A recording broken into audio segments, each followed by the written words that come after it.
বলছি আমরা দর্জির কাজ করি তো, এখন হুম হুম দেশেও আমার কারখানা ছিল, এখন অনেক মানুষের কাছে অনেক টাকা পায় আর কি। হুম হুম অনেক মানুষ অনেক টাকা মেরে দিয়েছে, এখানে সৌদি আরবে অনেক টাকা অনেকে মেরে দিয়েছে মনে করেন। অনেকের কাছে টাকা পায় অনেকগুলো।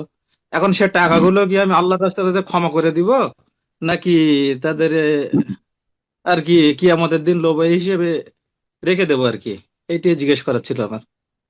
তারা যদি সচ্ছল থাকে আর টাকা মেরে দেয়, তাহলে যদিও মাফ করতে পারেনি, কিন্তু এরা মাফ পাওয়ার হকদার নয়।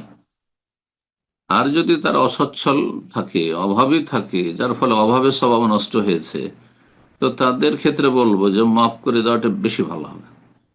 বুঝতে পারছেন না? সবাইকে ঢালাভাবে মাফ করে দিবেন তো এ তো অপরাধী আরো বেড়ে যাবে।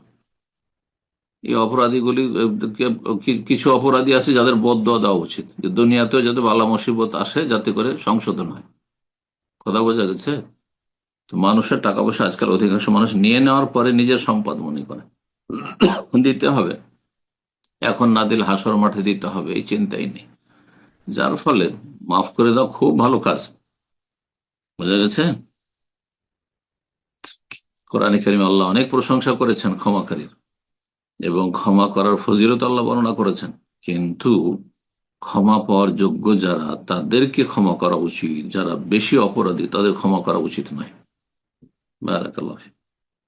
আল্লাহ তাদের অনিষ্ট থেকে ভালো মানুষদেরকে রক্ষা করুন। আমি পর্যায় প্রশ্ন করবেন। আর্থি নাই নাই